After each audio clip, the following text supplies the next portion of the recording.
Всем привет, с вами Фуза, и вы на канале Pinball Russia.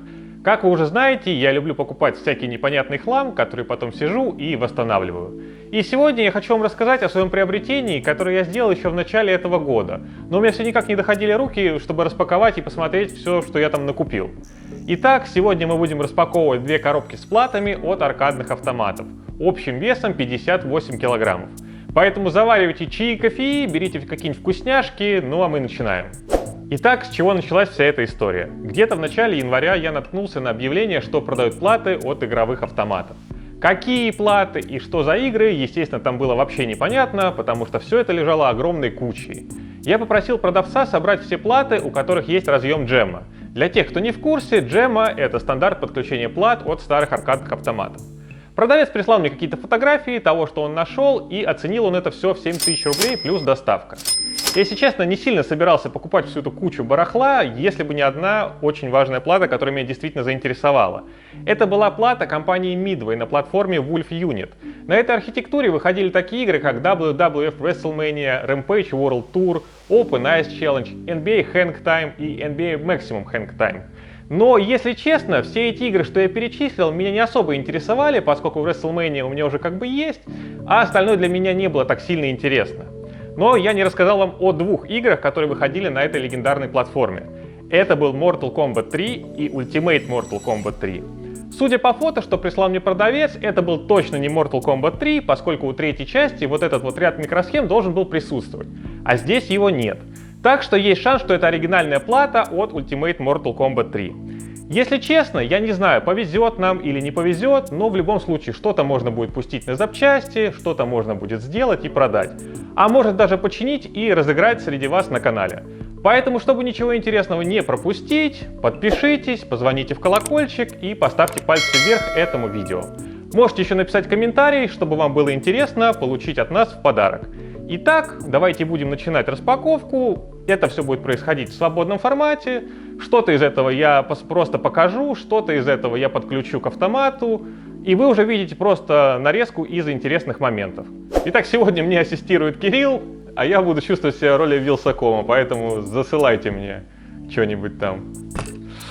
Так, короче, плата Sega. Не знаю, надеюсь, вам видно со второго кадра. Понятия не имею, что это за хрень. Скорее всего, это, судя по разъемам, какая-то часть большого бутерброда. 1994 год. Made in Japan. PCB Model. Ну, хрен знает. Ладно, если что, на распайку пойдет. Давай. Так, это у нас что? СНК. Это, короче, это плата от Neo Geo, только это без корпуса. И от нее должен быть такой еще картридж сюда. У меня есть такая плата, сюда просто картридж вставляется. Ну, сейчас, короче, соберем, покажу дальше, что будет. Так, ну, ты потяжелее, слушай. Короче, смотрите. Это плата, на которой написано Sega Made in Japan. Хотел только что сказать, что тут ничего не написано. Я так полагаю, это как-то должно быть... Так, нет?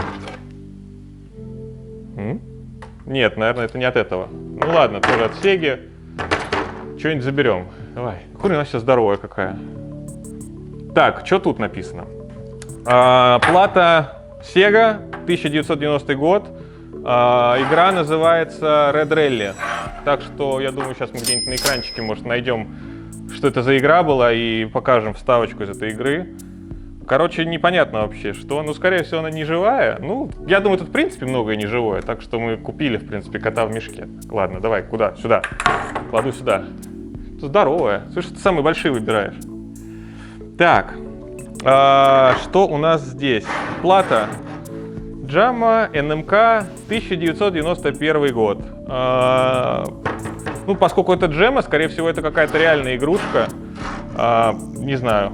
Я попробую загуглить, что здесь может быть за игра. Если что, сейчас мы где-нибудь ее тут вставим.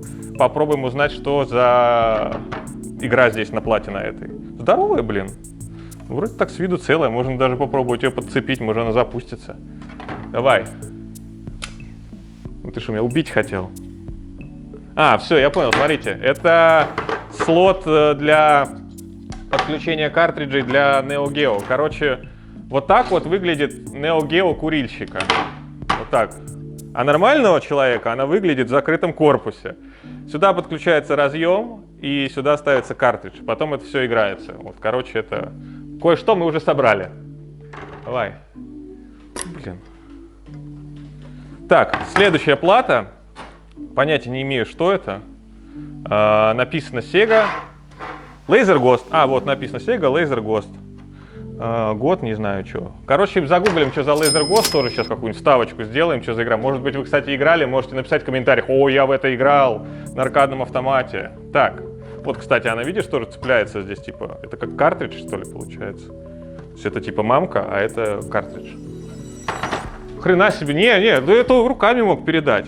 Что ну, все какие-то в песке, в каких-то пупырках. Я умею выбрать белую кофту под грязную работу. Так, плата Sega. Что написано-то? Слушайте, смотрите, это, наверное, вот так работает. Нет? Смотрите, оп, чик. Она собирается таким макаром. Это, видимо, какой-то или картридж, или какой-то набор модулей. То есть это плата от какой-то, наверное, от гонок от каких-то, не знаю. Загуглю тоже, посмотрю, если что, мы где-нибудь вставочку сделаем. Sega Japan, 1994 год. Model 2, а здесь какая Model написана? И здесь Model 2, да, это отсюда, короче, как-то это вот так вот бутербродом таким собирается. Ты специально выбираешь самые большие? Так, плата, на которой живого места не осталось. FLS2. Это, наверное, какая-то маркировка игры, тоже посмотрим, загуглим. Плата Namco. Здесь маркировка Namco. Скорее всего, тоже как картридж сделана. Ну, я думаю, что вряд ли она рабочая, конечно. Ну, ее даже стрёмно вот подключать, потому что какие-то провода висят. Как бы продавцу в любом случае спасибо за то, что он мне это все продал. Найду, чем себе занять на пенсии. Ух ты, смотрите-ка. Это у нас плата, на которой написано Sega 1987 год. Блин, это прям старье-старье. Но он, конечно, в таком состоянии разбитом, что реально не знаю, что тут. Короче, написано на игре Line of Fire. Так что, если что, сейчас мы где-нибудь вставочку, что за игра Line of Fire была. О, смотрите, какая прикольная штука. Короче, это типа приставка с картриджем. Вот эта вот штука, это картридж. Ты видал, какой картридж? America написано. Что тут за игра? Hat-Trick Hero 94 год. Ну, сейчас мы где-нибудь Hat-Trick Hero покажем нарезку. Так, это сюда. О, ну тут хотя бы, да, понятно, что это такое. Написано Cycle Warriors, Gemma, что тут? Tatsumi, производитель. Год? Не вижу. Есть тут где-нибудь год? Ничего не написано. Вот. Вот это, собственно, и есть СНК нормального человека. Вот так она выглядит. Сюда ставится картридж, сюда подключается Gemma разъем. Вот, кстати, картридж. Нам заслали, что тут, бродилка, ходилка написано на двоих. Или 25 рублей, не знаю. Топ-хантер, короче, вот. Делается это все таким образом. Вот стрелочка, стрелочка к стрелочке. Чик, подключили разъем, и все, и сидите играете. Картриджи, соответственно, меняются, поэтому можно ставить все, что угодно. Там еще картриджи есть. Слушайте, ну жирно, давайте смотреть, что за картриджи. Так, Top Hunter есть? Я вот так буду ставить пока, потом уберу. А что ты меня не забрасываешь? Так, Aggression of Dark Combat картридж. По идее, я правильно прочитал. Или что-то Aggressors of Dark Combat, не знаю, второй картридж. Тоже проверим, посмотрим, работают они или нет. Super Sidekicks. Скорее всего, это футбольчик. Я не знаю, какой-то год, наверное, 94-й. Samurai Shodown 2. Все. О, еще одна Neo Geo. Короче, у нас Neo Geo может разыграть ее. С картриджем. Если рабочий, хоть кому-нибудь подарим. Ну и вот Neo Geo нормального человека. До этого вы видели Neo Geo курильщика. О, ну вот она, собственно, что мы и искали. Это та самая плата, ради которой я все это и затеял, покупку этого кучи барахла. Давайте смотреть, что здесь написано. Midway — это, собственно, то, что я говорил. И да, это Mortal Kombat 3 Ultimate. Здесь на микрухах написано Mortal Kombat. Причем здесь даже выгравлено Mortal Kombat 3 Ultimate. Здесь нет батарейки. С виду она на самом деле, По фото она в принципе выглядела неплохо, вроде нигде не треснутая, ничего с ней нету. Пропаяно вроде все аккуратно. Надо проверить перед включением вот эти вот все пины, чтобы не пересекали, чтобы ничего не закоротило. Но ее мы обязательно сегодня проверим. Короче, да, действительно, это оказалась плата от Mortal Kombat 3 Ultimate. На что я, собственно, и ставил. И как бы нам очень повезло. Вот эта вот плата, это достаточно ценная вещь. Поэтому я ее спрячу куда-нибудь, чтобы она не упала. Вот сюда положу. Что у нас там еще есть? А и остальное уже неинтересно. Чуть осталось, а это не чуть? Так, а что ты мне две дал? На одну забери. Плата Konami, написано Premier Soccer, скорее всего, это футбольчик какой-то. Выглядит как бы не очень, подключается стрёмненько. Но, в принципе, можно запустить. Посмотрим, что за игра, тоже покажем где-нибудь в уголочке. Все, больше не будешь ты мне кидать? Не буду. Не надо. Итак, плата, на которой написано Undercover Cup. Коп под прикрытием. Производитель Made in Japan. Производитель ARM. Made in Japan. Все, серийный номер, год не написан. Чё, когда? Возможно, рабочая. Покажем вам, если найдем, что за игра. Дальше, следующая плата, на которой написано Thunder Blaster.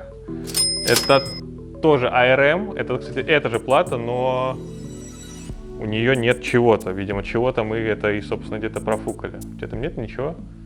Это все, что осталось? Всего лишь? Короче, это Thunder Blaster, но у него нет картриджа. Скорее всего, картриджи где-то в этой куче, наверное, есть. Это все? Это последняя плата? Это последняя плата. И как вы видите, это плата, куда вставляется картридж от Neo Geo. Вот таким вот образом. Ну, то есть вот так. И все, а это потом идет в Neo Geo. Итак, вот, в общем-то, такие у нас результаты всей этой распаковки. Груды барахла. Что-то, я надеюсь, из этого реально живое. Что-то из этого, я надеюсь, мы поднимем. Но очень я надеюсь, что Mortal Kombat, который мы купили, который лежит позади меня, что он хотя бы запускается, и если он будет рабочий, это будет просто вообще чума. В общем, погнали смотреть, подключается он или нет. Итак, мы подключили плату от Mortal Kombat к нашему автомату, который мы купили в прошлом выпуске. Поэтому проверять мы будем на нем, он работает, а вот плата мы сейчас узнаем, работает или нет. Сейчас загудит. Ну, звук есть уже. Показывает? Ну, картинки нет. Что написано? RAM Chips Bad. Press any key. U37, U36, U13. Но что-то пытается показать.